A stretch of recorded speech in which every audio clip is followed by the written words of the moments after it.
Hello everyone, welcome to Vedastra the Hindu analysis for 5 February 2023। आज है 5 फरवरी और हम लोग देखेंगे द हिंदू में आए हुए इंपॉर्टेंट आर्टिकल्स के analysis. So let's start the video.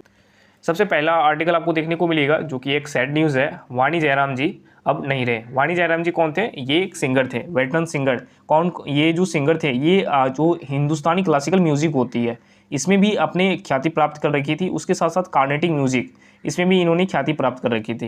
Hindustani classical music और कार्नेटिक म्यूजिक में अंतर क्या होता है? जो हिंदुस्तानी क्लासिकल म्यूजिक होता है ना, ये काफ़ी इंस्ट्रूमेंटल से प्ले किए जाते हैं। इंस्ट्रूमेंटल कौन कौन से इंस्ट्रूमेंटल? जैसे आप बोल लो सितार, तबला, वाणी, फिर उसके बाद हारमोनिया वगैरह, इन सब चीज़ों की सहायता से जो म्यूजिक को प्ले किया जाता था that is called Hindustani classical music. और कार्नेटिक म्यूजिक में क्या होता है ना, डिवोशनल से चीज़ें ज़्यादा होती है, यानी कि ज़्यादातर भक्ति के प्रति ये इनका झुकाव होता है कार्नेटिकल म्यूजिक में। कार्नेटिक म्यूजिक क्या होती, जो साउथ इंडिया के स्टेट्स है ना, जैसे केरला, तमिलनाडु और आंध्रा, तेलंगाना, कर्नाटका, इन सब रीजन्स में कार्नेटिक म्यूजिक प्ले किए जाते हैं। और इसके साथ साथ सिर्फ इन सारे राज्यों में ही नहीं बल्कि श्रीलंका में भी कार्नेटिक म्यूजिक प्ले किए जाते हैं। और Hindustani classical music north Indian states में ज़्यादा होती है। ओके, ये वाणी जयराम जी कहाँ से थे? ये तमिलनाडु के वेल्लोर जो डिस्ट्रिक्ट है ना, तमिलनाडु स्टेट का वेल्लोर डिस्ट्रिक्ट, वहाँ से थे। इतना ही नहीं, वाणी जयराम जी ने कई सारी मूवीज़ वगैरह में इन्होंने काम कर रखी है। एक सबसे पहला सॉन्ग जो इसका आया था, ये चीज़ें आर्टिकल में ही लिखी हुई है। सबसे पहला सॉन्ग जो इनका आया था कि हिंदी मूवी था, वहाँ पे इन्होंने सबसे अपना पहला जो सॉन्ग है उसे रेंडर किया, गाई थी।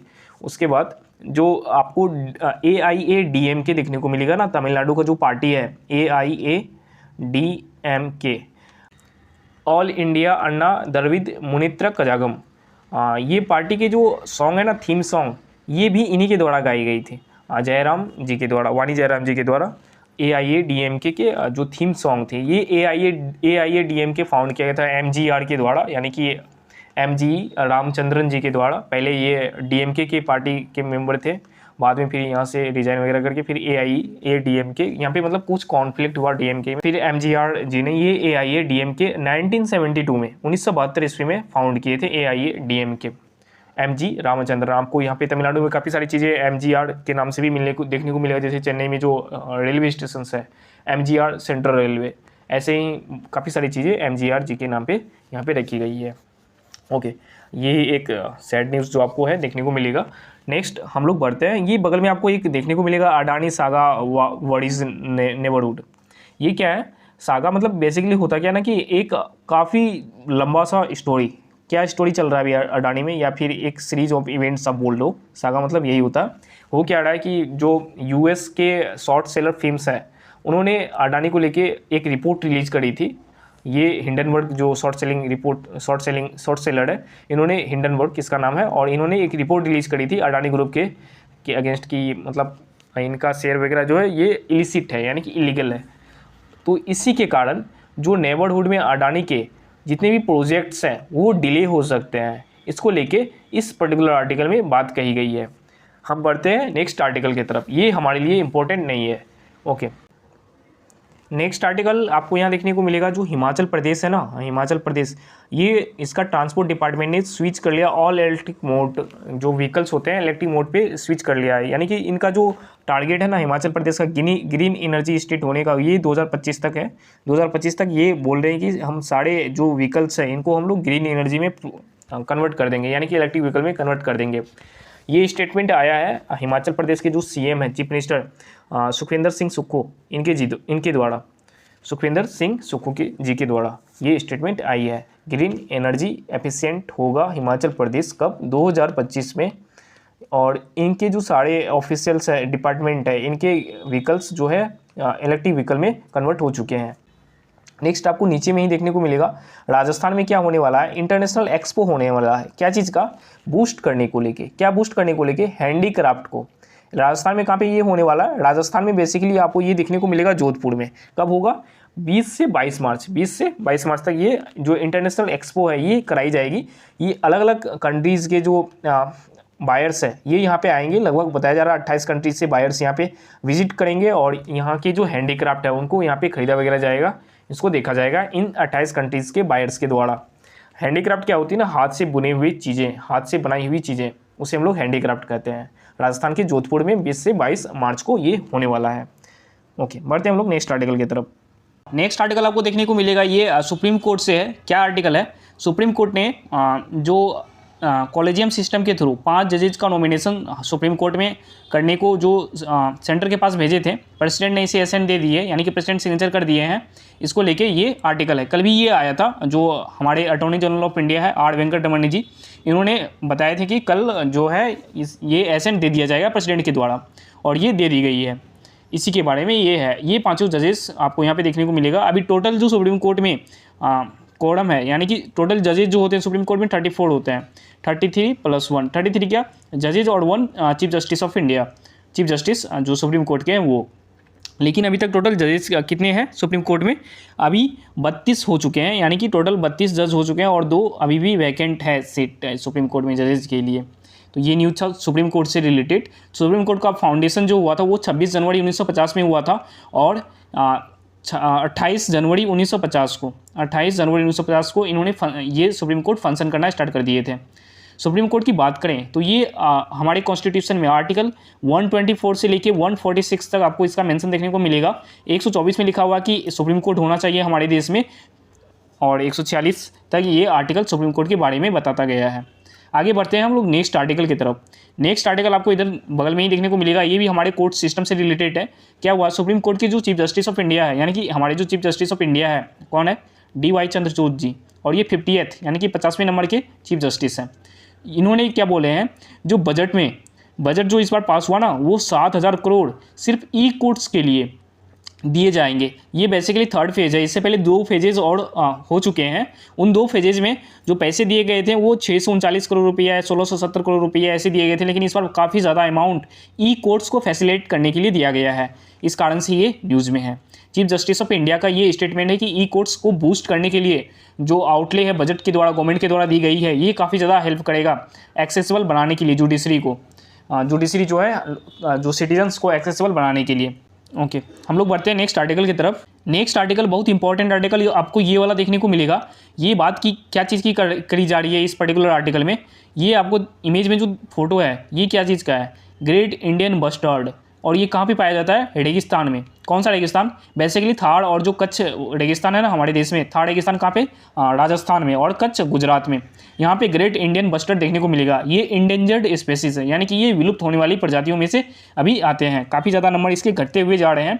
और ये न्यूज़ में क्यों है? क्योंकि ये जो आप देख रहे हो ना, जो हमारे रेगिस्तान है वहाँ पे काफ़ी ज़्यादा रिन्यूएबल एनर्जी प्रोड्यूस किए जाते हैं। सोलर पैनल्स वगैरह लगाए जाते हैं, विंड एनर्जी वहाँ से प्रोड्यूस किए जाते हैं, यानी कि जो विंड के टरबाइंस वगैरह होते हैं वो वहाँ पे फिट किए जाते हैं, और वहाँ से फिर वायर द्वारा सप्लाई किया जाता है। तो अब जो वायर द्वारा सप्लाई किया जाता है तो ये वायर में काफ़ी ज़्यादा करंट होती है, और जब ये ग्रेट इंडियन बस्टर्ड उड़ती है तो ये वायर में कभी ना कभी जाके टकराती है, और टकराने से इसकी क्या होती है? डेथ होती है। इसको लेके सुप्रीम कोर्ट में एक इन्वायरमेंटलिस्ट के द्वारा पिटीशन डाली गई। कहाँ पे? सुप्रीम कोर्ट में। और सुप्रीम कोर्ट क्या करेंगे? इसको सुनवाई करेंगे। और सुप्रीम कोर्ट ने क्या करी? सुनवाई नहीं, ये बेंच कमेटी बनाए थे इस पर्टिकुलर चीज़ को लेके। कमेटी का जो रिपोर्ट आया ये क्या आया कि ये चीज़ों को हम लोग टैकल कर सकते हैं 2 तरीके से। एक तो ये जो वायर हम लोग बिछा रहे हैं जो एनर्जी को ट्रांसमिशन करने के लिए, यानी कि जहाँ से एनर्जी प्रोड्यूस किया, लेट से ये डेजर्ट है, यहाँ पे सोलर पैनल्स वगैरह बिछा के हम लोगों ने एनर्जी यहाँ से प्रोड्यूस किया। अब इसको ट्रांसफ़र करना है घरों में, लोकल घरों में ट्रांसफ़र करने के लिए ये वायर है। अब इस वायर पे करंट होती है, और करंट होने से इसकी डेथ होती है ग्रेट इंडियन बस्टर्ड की। तो इस वायर को क्यों ना हम अंडरग्राउंड कर दें, यानी कि धरती के नीचे से लेके जाए, ताकि इनकी डेथ नहीं हो पाए। और दूसरा तरीका क्या है? दूसरा तरीका कि ये जो वायर है यहाँ पे हम लोग एक फ्लिप लगा दें। फ्लिप मतलब एक डायरेक्शन देने वाला कि बर्ड यहाँ पे आ रही है, और वो फ्लिप क्या करेगी? इस बर्ड के आँख में एक ऐसे रिफ्लेक्ट डालेगी सनलाइट का, ताकि ये बर्ड जो है दूसरी तरफ मुड़ जाएंगे, यानी कि वायर की तरफ नहीं जाएंगे, और इससे इसकी डेथ रेट को रोका जा सकता है। ये 2 सॉल्यूशंस दिया गया है इस कमेटी के द्वारा। इन 2 सॉल्यूशंस में से जो पहला सॉल्यूशन है, यानी कि अंडरग्राउंड वाला, यानी कि वायर को अंडरग्राउंड करने वाला सॉल्यूशन, ये काफ़ी ज़्यादा महंगा पड़ेगा। और वैसे भी रिन्यूएबल एनर्जी यानी कि सोलर सिस्टम वगैरह हम लोग इंस्टॉल करते हैं तो वो काफ़ी ज़्यादा महंगा होता है, और जब हम लोग इसको अंडरग्राउंड करेंगे तो और काफ़ी महंगा होगा। इस कारण से हमारा जो ministry of new and renewable energy है, इन्होंने बोला है कि ये चीज़ें काफ़ी महंगे हो जाएंगे, लेकिन हम लोग इस पर ध्यान देंगे, कोशिश करेंगे करने का। और जो दूसरा सॉल्यूशन इन्होंने कमेटी ने दिया, ये क्या था? फ्लिप लगाने का, यानी कि एक इस तरीके से वायर में, लेट से ये वायर है, यहाँ पे एक फ्लिप होगा जो कि बर्ड के आंखों में रिफ्लेक्ट करेगी लाइट को, सनलाइट को, फिर ये बर्ड क्या है? दूसरी जगह मुड़ जाएगी। इससे ये जो फ्लिप लगाने से काफ़ी सस्ता पड़ेगा। तो मिनिस्ट्री में बोली कि ये फ्लिप हम लोग अभी लगवाएंगे, फ्लिप में काम काफ़ी तेज़ी से करवाएंगे और फिर ये जो इसका रेट है इसे हम लोग कहीं ना कहीं कम करने की कोशिश करेंगे। इस पर्टिकुलर चीज़ों के बारे में यहाँ पे दी गई है। बात यहाँ पे राजस्थान की जा रही है। तो राजस्थान में आपको ये रामसर साइट्स दो मिलेंगे। एक तो केवलादेव नेशनल पार्क जो कि भरतपुर डिस्ट्रिक्ट में है राजस्थान के, दूसरा सांबार लेक। सांबार लेक से पता है ना 8% से भी ज़्यादा इंडिया का नमक यहाँ से उत्पादन किया जाता है सांबार लेक से। ओके, हम लोग बढ़ते हैं अब नेक्स्ट आर्टिकल की तरफ। नेक्स्ट आर्टिकल आपको बस यहाँ नीचे में ही देखने को मिल जाएगा। ये क्या है, CDSCO central drug standards control organisation ने डायरेक्ट करी है। तमिलनाडु का एक कंपनी है, कौन सा, आर्टिफिशियल टीयर्स बनाने वाली कंपनी। इन्होंने डायरेक्ट करी है कि हम लोग आपकी कंपनी को इंस्पेक्ट करेंगे, जांचेंगे, तब फिर आप लोग इसे बनाना। अभी आप ये जो प्रोडक्ट है अपना बनाना बंद कर दो। ये CDSCO central drugs standard control organisation के द्वारा डायरेक्ट करी गई है इस बेसिकली फार्मास्यूटिकल कंपनी को। क्यों की गई है, क्योंकि आपको ये केस देखने को मिलेगा जो ये आर्टिफिशियल टीयर्स है ये US के कई सारे सिटीजन्स के द्वारा यहाँ पे ब्लेम लगाया गया है। और फिर US के जो CDS है यानी कि CDS नहीं CDC जो है centre for disease control and prevention, ये इन्होंने इस पर एलिगेशन लगाया। फिर इंडिया के जो CDSCO है जो कि ड्रग DCGI के कंट्रोल में आता है, drug controller general authority of India, इसके कंट्रोल में आती है। फिर ये इन्होंने बताया कि इस कंपनी पे हम लोग इंस्पेक्ट करेंगे तब तक ये बनाना बंद करेगी। इंस्पेक्ट करने के बाद चीज़ें सही रही तो फिर ये कंपनी को हम लोग अलाउ करेंगे बनाने के लिए। बस यही न्यूज़ में है, इस पर्टिकुलर न्यूज़ में। हाल ही में आप लोगों ने देखा होगा अफ्रीका के कई सारे देशों में जो वो खांसी का सिरप जो है कफ सिरप, उसको लेकर एलिगेशन आया था कि ये कफ सिरप कहीं ना कहीं डेडली है, काफ़ी ज़्यादा नेगेटिव इम्पैक्ट डालता है बॉडी पे। इसी तरीके से आपको यहाँ पे आर्टिफिशियल टीयर्स के ये देखने को मिलेगा ये वाला केस। ये बेसिकली एलिगेशंस जो लगाए गए ये है कि आंख में लेने से थोड़ी सी दिखाई कम देती है। फिर उसके बाद कई बार तो ऐसा केस देखने को मिला कि व्यक्ति जो है पूरा अंधा हो जाता है इन सारी चीज़ों को यूज़ करने के बाद। तो इस पर इंस्पेक्ट की जाएगी, क्या आता है न्यूज़ में देखेंगे हम लोग आगे। नेक्स्ट आर्टिकल की बात करें, बगल में ही आपको देखने को मिलेगा जो अग्निवीर के एग्ज़ाम्स है ना, अग्निवीर के एग्ज़ाम्स, वो भी किसके लिए, ऑनलाइन एग्ज़ाम होंगे अग्निवीर के सिलेक्शन के लिए। ये होगा कॉमन एंट्रेंस एग्ज़ाम के थ्रू, ये पहली बार कराई जाएगी। अभी जो एग्ज़ाम है ये शेड्यूल किया गया अप्रैल 2023 में और मिड फरवरी में इसके लिए एप्लीकेशंस इनवाइट करने स्टार्ट हो जाएंगे मिड फरवरी से। CEE common entrance exam online किए जाएंगे काफ़ी सारे सेंटर्स पे। इसके बारे में इन्फॉर्मेशन थी छोटी सी। अग्निवीर के लिए पहले एग्ज़ाम होगा फिर फिजिकल टेस्ट वगैरह जो भी होना वो होगा। नेक्स्ट न्यूज़ आपको मोस्ट इंपॉर्टेंट न्यूज़ ये वाला देखने को मिलेगा। ये क्या है, इंडिया, UAE और फ्रांस, इन तीनों ने ट्रायलेटरल साइन करी है, ट्रायलेटरल पैक्ट साइन करी है। किस लिए, clean energy counter pandemic steps के लिए। बेसिकली ये तीनों कंट्री यानी कि हमारा country, UAE, United Arab Emirates और फ्रांस कोलैबोरेट किए न्यूक्लियर एनर्जी और इसके साथ साथ एक्सप्लोर करने के लिए अपॉर्चुनिटीज़ को। कहाँ पे, इंडियन ओशन रीजन में अपॉर्चुनिटीज़ को एक्सप्लोर करने के लिए ये मीटिंग हुई थी। बेसिकली फाइनेंस, ये मिनिस्ट्री ऑफ एक्सटर्नल अफेयर्स जो है हमारे एस जयशंकर साहब और उसके साथ साथ सऊदी अरेबिया का AB जायद और फिर उसके बाद मीन कोलोना, ये फाइनेंस मिनिस्टर फ्रांस के फाइनेंस मिनिस्टर, UAE की फाइनेंस मिनिस्टर, फिर हमारा एस जयशंकर साहब मिनिस्ट्री ऑफ एक्सटर्नल अफेयर्स, इन दोनों के बीच में ऑनलाइन ये मीटिंग हुई थी। यहाँ पे ये पैक्ट वगैरह जो है साइन करी गई थी। हेल्थ सेक्टर वगैरह पे देखी जाएगी। फिर इंडियन ओशन रीजन में काफ़ी सारी चीज़ें डेवलप करने की बात किसमें की जा रही है। इसके साथ साथ जो रिन्यूएबल एनर्जी पे हम लोग फोकस कर रहे हैं उस पर भी इस पर्टिकुलर ट्रायलेटरल कोलैबोरेशन के साथ आगे बढ़ने की कोशिश की जाएगी। नेक्स्ट आर्टिकल की तरफ हम लोग बढ़ते हैं। नेक्स्ट आर्टिकल आपको यहाँ पे देखने को मिलेगा पाकिस्तान जो है क्या किया है, बैन किया है किस चीज़ को, विकीपीडिया को। गूगल में आप जब जाओगे काफ़ी सारी चीज़ें न्यूज़ वहाँ से मिलती है विकीपीडिया से। तो विकीपीडिया को पाकिस्तान बैन कर दिया। क्यों कर दिया, क्योंकि पाकिस्तान जो है एलिगेशन लगा रहा है कि विकीपीडिया में ब्लेसफेमस कंटेंट काफ़ी ज़्यादा है, यानी कि जो इस्लाम के खिलाफ कंटेंट है वो काफ़ी ज़्यादा विकीपीडिया पे अवेलेबल है। इस कारण से विकीपीडिया को हम लोग बैन करेंगे। पाकिस्तान के द्वारा स्टेटमेंट दी गई है और बैन कर दी भी गया है। इससे पहले विकीपीडिया को वार्निंग दिया था हटाने के लिए और इनका कहना है कि ये नहीं हटाया, इस कारण से इसे बैन किया जा रहा है। बगल में आपको न्यूज़ देखने को मिलेगा चाइल, साउथ अमेरिका का एक कंट्री है चाइल, जो एंडीज माउंटेन है ना, रॉकीज माउंटेन, ऊपर में नॉर्थ अमेरिका में एंडीज माउंटेन और नीचे में रॉकीज माउंटेन के ऊपर में आपको यहाँ पे छोटा सा चाइल कंट्री है एक, ऐसे करके आपको यहाँ पे देखने मिलेगा। और यहाँ पे इसका कैपिटल सेंटियागो। यहाँ पे क्या हुआ है, काफ़ी ज़्यादा फायर यहाँ पे हो गया है, जो फॉरेस्ट फायर है ना वो देखने को मिलेगा। 13 लोगों की लगभग जान चली गई है, उनसे हम कुछ नहीं ले लेना, बस आपको चाइल के बारे में पता होना चाहिए क्योंकि ये न्यूज़ में है और एग्जाम में क्वेश्चन आने की पॉसिबिलिटीज़ बनते हैं। इसके कैपिटल वगैरह आपको याद होना चाहिए। कौन सा कंटिनेंट पे है, तो साउथ अमेरिका कंटिनेंट पे है। बढ़ते आगे हम लोग नेक्स्ट आर्टिकल की तरफ। नेक्स्ट आर्टिकल जो है आपको देखने को मिलेगा ये, हाँ, साइंस एंड टेक वाले पोर्शन से देखने को मिलेगा, क्योंकि आज है संडे और संडे में आते हैं साइंस एंड टेक वाले पोर्शन। तो ये क्या पोर्शन आया है, आपको SARS-CoV-2 वायरस के बारे में पता होगा। ये क्या है, कोविड जो वायरस है ना, उसी को जो एक्सपर्ट्स वगैरह नाम देते हैं ना, ये SARS-CoV-2 नाम देते हैं, जिसे हम लोग कोरोना वायरस या फिर कोविड वायरस जो भी बोलो वो कहते हैं। तो SARS-CoV-2 वेरिएंट जो है इनके, ये डियर में देखने को मिला है, डियर में। और ये कैसे डियर में गया है, इंसानों से डियर में गया है। पहले माना जाता है कि जो बैट्स है, चमगादड़, इनसे इंसानों में आया, बैट से वहाँ में ये निकला, फिर वहाँ से इंसानों में आया, फिर इंसानों से ये डियर में अब ट्रांसफ़र हो रहा। इसको लेके ये स्टडी की गई थी, अमेरिका के साइंटिस्ट ने ये स्टडी फाउंड की है कि इन्होंने एक डेटा सर्वे कलेक्ट किया था 2020 से लेके 21 तक, दिसंबर 21 तक, लगभग 2700 डियर्स में। उसमें से 0.6% यानी कि 17 डियर्स में ये जो वायरस है ये पॉजिटिव पाया गया है। इसको लेके ये पर्टिकुलर न्यूज़ है, यानी कि इंसानों से अब डियर में भी ये ट्रांसफ़र हो रहे हैं ये वायरस। नेक्स्ट न्यूज़ आपको यहाँ पे देखने को मिलेगा क्लाइमेट चेंज को लेके। क्या हुआ है इस पर्टिकुलर आर्टिकल में, जो न्यूज़ है ये क्या है, हाइड्रो पावर जनरेशन के लिए आगे आने वाली अपॉर्चुनिटीज़ बढ़ने वाले हैं। क्यों, क्योंकि क्लाइमेट चेंज से जो क्या होगा, बर्फ़ जो है ना माउंटेन्स में वो पिघलेंगे, इसके साथ साथ बारिश की मात्रा बढ़ेंगे।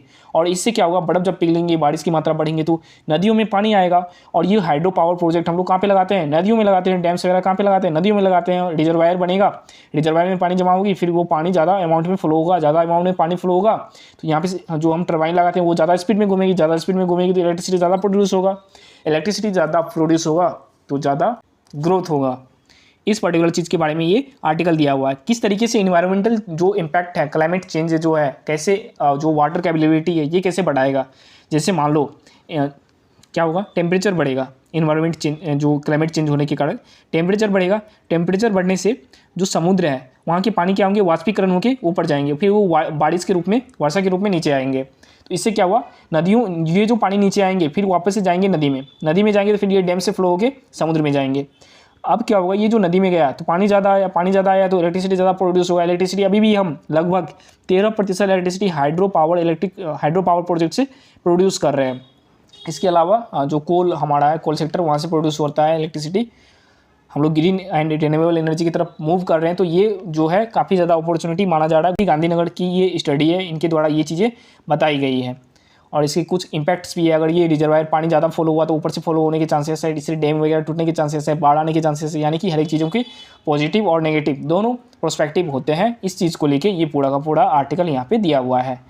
नेक्स्ट आर्टिकल आपको बगल में देखने को मिलेगा, ये क्या है, मेमल्स जो है, एक स्टडी हुआ है। इस स्टडी के तहत बताया जाता है कि मेमल्स जो है ग्रुप में रहते हैं तो ज़्यादा दिनों तक जिंदा रहते हैं और अकेले रहते हैं तो कम दिनों तक जिंदा रहते हैं। बस यही स्टडी है। आगे बढ़ते हैं हम लोग नेक्स्ट आर्टिकल की तरफ। नेक्स्ट आर्टिकल आपको FAQ वाला पेज पे देखने को मिलेगा। ये क्या है, जो मैंग्रोव्स है ना, मैंग्रोव्स, इसको बजट में काफ़ी ज़्यादा अमाउंट मिला है। क्यों मिला है, मैंग्रोव्स क्या होता है पता है, मैंग्रोव जो होते हैं ये ट्रीज़ होते हैं एक प्रकार के। कहाँ पे पाए जाते हैं ये ट्रीज़ बेसिकली समुद्र के जो पानी होते हैं ना वहाँ पे पाए जाते हैं। समुद्र में पेड़ के बारे में आपको सुनने को मिला है नहीं, क्यों, क्योंकि जो ट्रीज़ होते हैं ना वो सलाइन वाटर को नहीं झेल पाते हैं, क्योंकि समुद्र का पानी थोड़ा सा नमकीन होता है और नमकीन पानी में ट्रीज़ वगैरह ग्रो नहीं हो पाते हैं। बट ये जो मैंग्रोव्स ट्री है, मैंग्रोव, ये यहाँ पे ग्रो हो जाते हैं ट्री समुद्र के पानी में और ये सलाइन वाटर को झेल पाते हैं। और ये मैंग्रोव ट्रीज़ पे क्यों बजट में ज़्यादा पैसा दिया गया, क्योंकि और गवर्नमेंट क्यों चाहती है इसको विकास करने के लिए, मैंग्रोव ट्रीज़ को ज़्यादा एक्सपेंड करने के लिए, क्योंकि ये जो मैंग्रोव ट्री है ना ये कार्बन डाइऑक्साइड को होल्ड करती है, ज़्यादा से ज़्यादा अमाउंट में कार्बन डाइऑक्साइड को अपने अंदर समाहित करने की क्षमता रखती है। और ज़्यादा से ज़्यादा कार्बन डाइऑक्साइड को समाहित करने की क्षमता रखेगी तो क्लाइमेट चेंज वाला जो सिनेरियो है ये कहीं ना कहीं कंट्रोल होते हुए दिखेगा। ज़्यादा कार्बन डाइऑक्साइड को समाहित करेगी तो क्या होगा, टेम्परेचर कम बढ़ेगा तो क्लाइमेट चेंज कम होगा। इस कारण से मैंग्रोव्स पे गवर्नमेंट ज़्यादा फोकस करी इसको बढ़ाने की। मैंग्रोव्स की बात करें तो वर्ल्ड का सबसे बड़ा मैंग्रोव जो है आपको यहाँ पे सुंदरवन वाली डेल्टा पे देखने को मिलेगा। ये अगर मैं भारत का मैप रफली ड्रॉ करूँ तो आपको यहाँ पे गुजरात, फिर इधर महाराष्ट्र, गोवा, फिर कर्नाटका, केरला, तमिलनाडु, आंध्रा, उड़ीसा और फिर इधर वेस्ट बंगाल। तो वेस्ट बंगाल में ना यहाँ पे जहाँ पे गंगा नदी, इधर से ब्रह्मपुत्रा नदी, बांग्लादेश वाले रीजन पे, ये सुंदरवन का डेल्टा इसे हम लोग कहते हैं। सुंदरवन का डेल्टा में दुनिया का सबसे बड़ा मैंग्रोव ट्री यहाँ पे पाया जाता है। इसके अलावा जितने भी कोस्टल सिटीज़ है ना, कोस्टल सिटी नहीं स्टेट, इन सारे राज्यों में मैंग्रोव के ट्री पाए जाते हैं। सबसे ज़्यादा अगर हम इंडिया में बात करें तो मैंग्रोव ट्री कहाँ पे है, गुजरात में। क्यों, क्योंकि ये वाला एरिया मैंने अभी बताया कि सबसे ज़्यादा है, लेकिन अगर जब इंडिया की प्रोस्पेक्टिव से देखें तो ये वाला एरिया गुजरात में सबसे ज़्यादा है, क्योंकि यहाँ पे सुंदरबन का जो डेल्टा है ना, ये छोटा सा बस हमारे देश में पड़ता है, बस वही वेस्ट बंगाल वाला रीजन में, बाकी सब तो बांग्लादेश में चले जाता है ना। इस कारण से हमारे देश में सबसे ज़्यादा मैंग्रोव ट्री कहाँ पे पाया जाता है, गुजरात में। और ये जो कोस्टल लाइन है ये तो टोटल कितना 7500 किलोमीटर का है, लगभग 7500 किलोमीटर्स का। इसके साथ साथ जो अंडमान निकोबार, इधर हमारा जो अंडमान आइलैंड्स और निकोबार आइलैंड्स, यहाँ पे भी मैंग्रोव ट्रीज आपको देखने को मिलेगा। ओके, अब हम लोग बढ़ते हैं नेक्स्ट आर्टिकल की तरफ। सो आगे कोई इंपॉर्टेंट आर्टिकल नहीं है, अब मिलेंगे हम लोग नेक्स्ट वीडियो में। Till then take care and goodbye. Thank you so much for watching.